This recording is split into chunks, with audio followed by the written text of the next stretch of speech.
Déjà, j'ai depuis toujours un grand intérêt pour la biodiversité. J'aime les oiseaux, j'aime les insectes, j'aime la botanique, les fleurs et tout ça. Et la biodynamie intègre vraiment ça dans son souci de qualité, que ce soit pour l'environnement, que ce soit pour l'alimentation des bêtes, la richesse du fourrage pour que les plantes soient en bonne santé.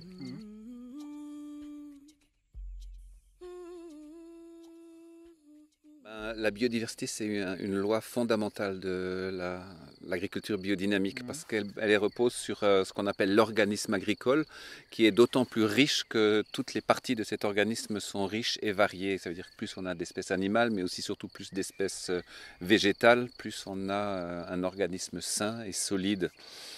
Et les animaux et les plantes qui font partie de l'environnement font partie aussi de la richesse de cette biodiversité. Plus il y a d'oiseaux, par exemple, qui nichent et prospèrent et volent dans un domaine, plus les forces de sensibilité qui aboutiront jusqu'au produit final dans la nourriture seront riches.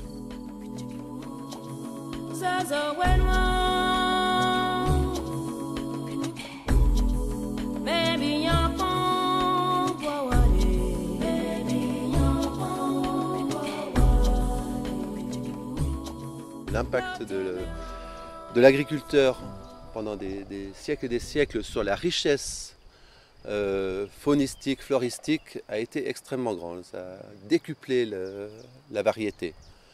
On observe maintenant depuis les années d'après-guerre que le mouvement s'est complètement inversé et que l'agriculture telle qu'elle se pratique depuis les années 50 à peu près a au contraire un impact extrêmement négatif sur la biodiversité, sur une monotonie des paysages, une destruction des milieux et une disparition extrêmement importante d'espèces végétales et animales. J'observe avec mes parents la population d'oiseaux de la commune de Biedertal depuis le début des années 60, mais mon père avait fait des relevés des oiseaux et on s'est rendu compte qu'il y a plus de 50% de la diversité qui a disparu. Tous les oiseaux, de la diversité des milieux ouverts. Hein. En forêt, il y a aussi une diminution de la diversité, mais pas aussi importante. Mais dans les milieux ouverts, et donc en conséquence directe des nouvelles pratiques agricoles, il y a une quantité d'oiseaux nichant au sol, des carpes vernicoles nichant dans les vieux arbres, par les transformations du milieu, les remembrements, et par les pratiques des fauches toujours plus précoces, des retournements, des assèchements de zones humides.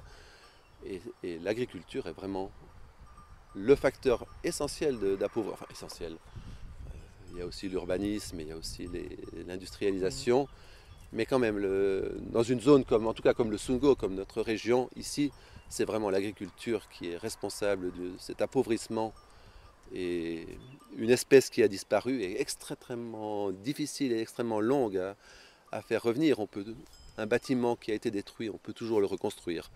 Un biotope qui a été détruit demande des centaines d'années à être remis en place et on n'est pas du tout sûr de voir revenir des espèces qui ont disparu et puis des espèces qui ont complètement disparu. Moi, je traversais l'Alsace quand j'allais voir ma grand-mère quand j'étais petit et on comptait de part et d'autre par la fenêtre les compagnies de perdreaux, par exemple, entre autres. Hein, et on arrivait, on faisait le concours des deux côtés de la route, celui qui envoyait le plus, on arrivait à 350 et l'autre 650.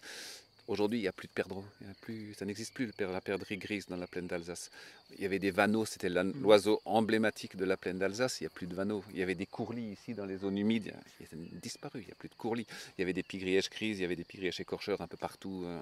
Presque plus. Et c'est rare encore les communes qui ont. Enfin, les hirondelles disparaissent des villages. Les alouettes, c'est un animal en voie de disparition. La caille, il n'y en a presque plus. C'est sûr, c'est riche, mais c'est un gros conflit. Ouais. L'agriculture détruit la biodiversité à une allure colossale.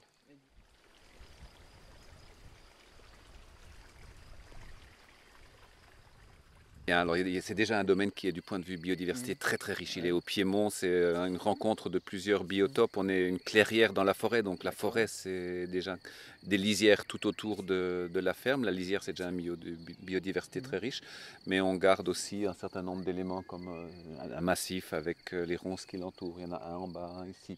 Tout ça c'est des éléments. Il y a une haie, il y a aussi une haie qui longe toute cette prairie qu'on conserve et qu'on entretient pour la faune, la flore et D'accord. Et comment la vous, richesse. vous entretenez C'est-à-dire ces qu'il faut de paysages? temps en temps ramener la haie qui veut toujours grandir, la tailler, sortir un peu de bois. La plaine de maïs là, à 8 km d'ici, à Valves, qui fait 4 hectares D'accord.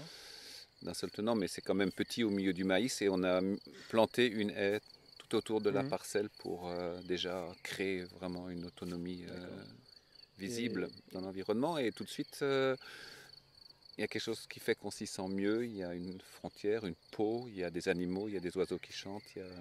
La richesse arrive avec. On en est une des seules communes qui possède un dortoir du petit rhinolophe. Donc, et le petit rhinolophe, une chauve-souris, donc elle ne voit pas la nuit.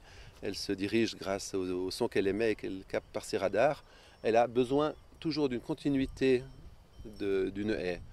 Dès qu'une haie est interrompue sur 5 mètres, elle arrive dans un no man's land où elle se perd.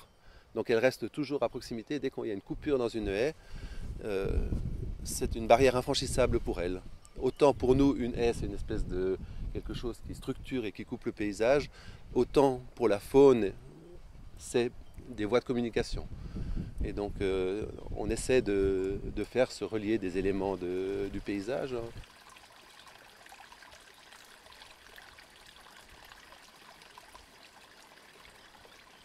Je considère à peu près que tout ce qui n'est pas pâturé ou fauché avant le 1er juin, je laisse en général en place environ 10 à 15 ou 20% de la surface, ça dépend un petit peu des endroits où je me trouve. Je veille toujours à laisser au moment de mise en place des pâturages et de la fauche, des zones un peu refuge qui vont servir aux plantes pour arriver jusqu'au stade de la graine et réensemencer les prairies. Ça c'est en tout cas pour les prairies naturelles et pour toute la faune qui vit dans ce biotope ou qui se nourrit des insectes qui sont présents là, de trouver encore des zones refuges. Pour vous, la biodiversité, ça représente quoi en 1 ou 2 mots? Ça représente comme un patrimoine et une grande richesse culturelle. Le bonheur que j'ai de voir un papillon, c'est le bonheur de voir mes chèvres pâturer dans une prairie avec des couleurs variées. C'est le plaisir de traire mes chèvres en entendant les chants de la fauvette de la tête noire ou de voir les pie-grièches se poser sur le piquet en face. C'est tout ça.